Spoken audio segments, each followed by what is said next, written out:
Hi there, welcome to BoxPred.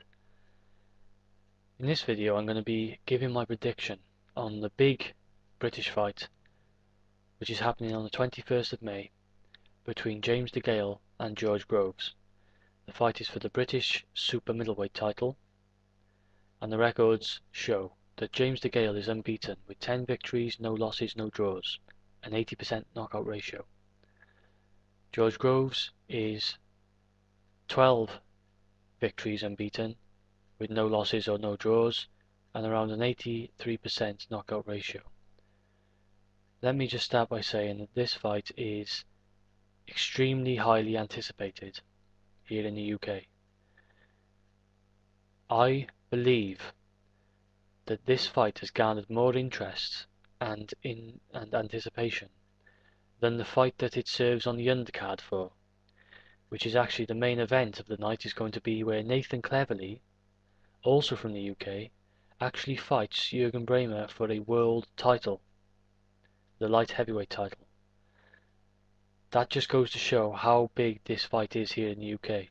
I honestly believe this is more highly anticipated than Cleverly's fight for a world title. My prediction for this fight is a victory for James DeGale by stoppage, and I'm going to go for round 8. I think he stops George Groves in round 8. Let's just start off by talking about George Groves. George Groves is a very good, solid boxer, in my opinion. This fight is hyped up with good reason. Both guys are unbeaten, and George Groves has good hand speed, I feel. He has decent foot speed to go with it, and he has some power. And he has decent reactions in defense. However, this defense for me is still suspect. He has had his problems in recent fights, and he's not. His defense is not impenetrable. He can get caught.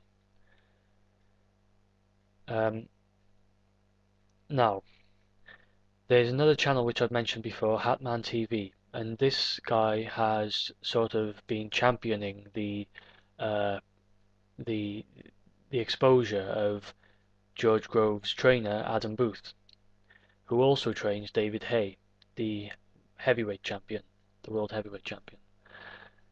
Now, he has said in his videos something along the lines that Adam Booth is more like a fitness first training instructor, which is basically a gym instructor, and basically is saying that Adam Booth is not helping George Groves to develop technically as a boxer, and that George Groves started out with some very good natural ability, but he's not come on as far as James DeGale because of the training that he has received in comparison with what DeGale has received.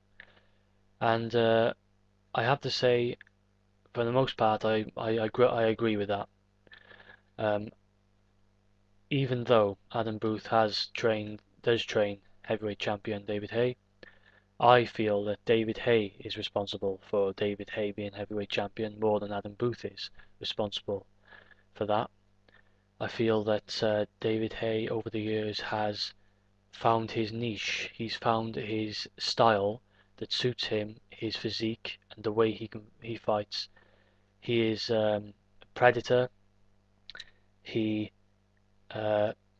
is like he stands back and he comes in with a quick flurry and gets out of there.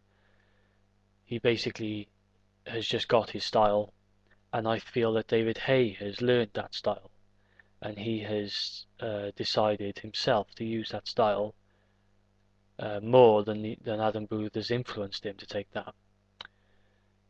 Now, the problem with George Groves is he is, it seems to me, is following what Adam Booth says, and unfortunately I don't really rate Adam Booth as a trainer up with the best, and I feel that I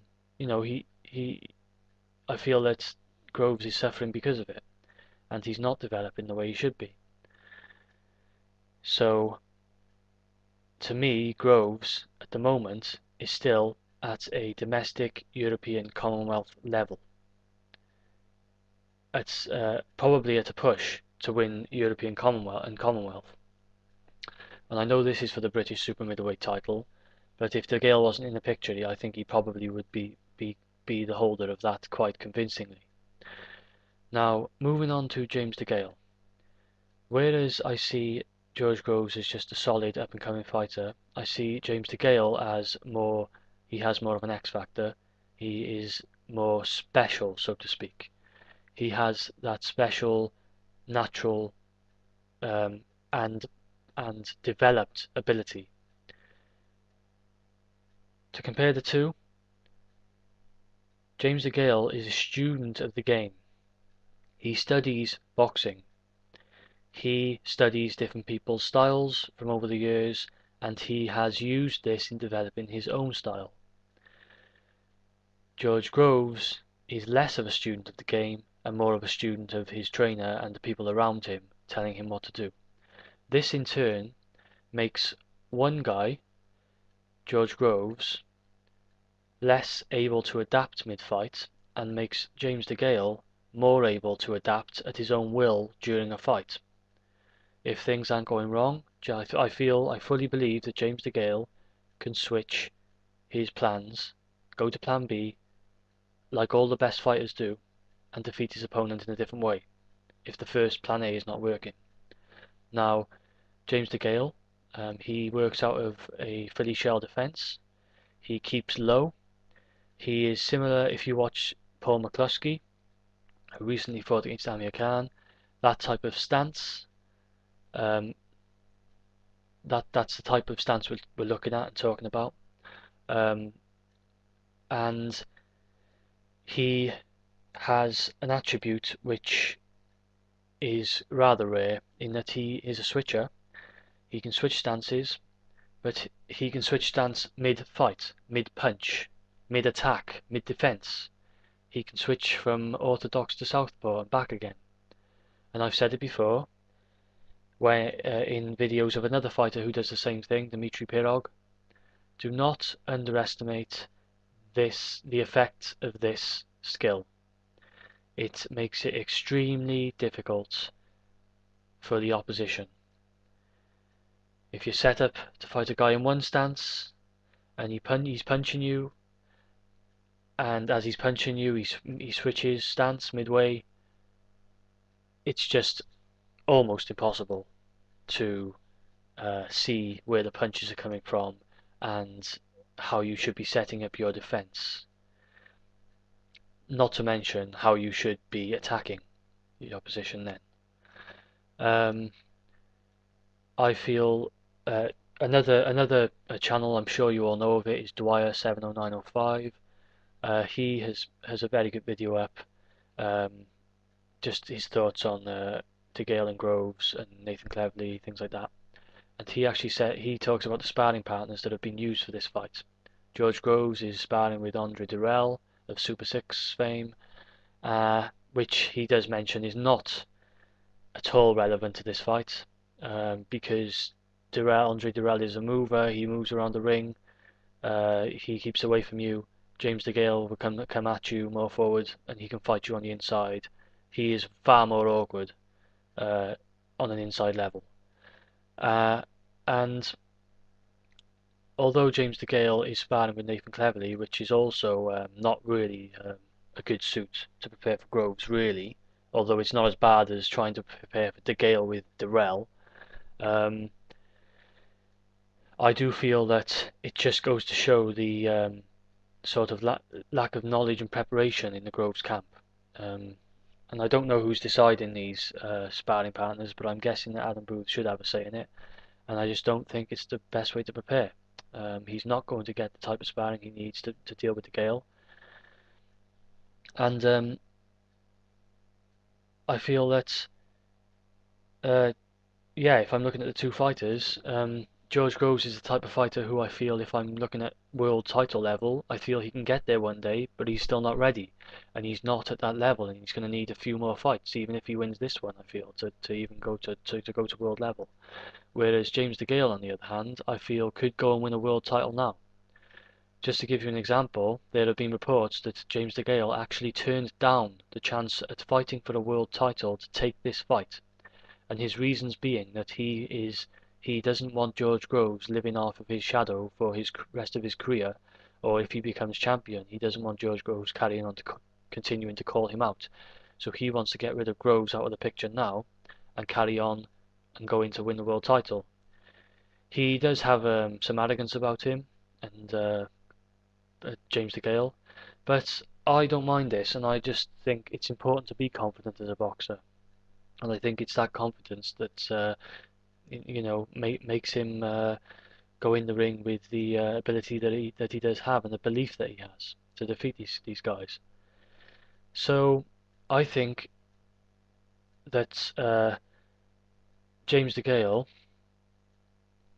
unfortunately, I'd like to think that I like to hope this fight lives up to the hype, and that all of this anticipation is for a good reason. But I just have this feeling that James DeGale is going to spoil the party and make it look rather easy. And I'm going for the 8th round stoppage, which is just, it's a guess, it's a prediction, it's a guess. But I do feel he stops Groves at some point, and I think he will tire Groves, and he will be very awkward for Groves to deal with. And I think Groves is basically going to run out of game plans if he has more than one. So I think personally this fight ends with us seeing that one guy is clearly better than the other. One guy is approaching world class level, if not already been there, and the other guy is still on a domestic European level. So that's my prediction. Thank you for watching, and please leave your comments on this fight. I know there's going to be many different views on this one. You may disagree with me, you may agree. Please let me know, and please subscribe if you do like my channel. So James DeGale by stoppage in the 8th round. This is BoxPred. I'm out.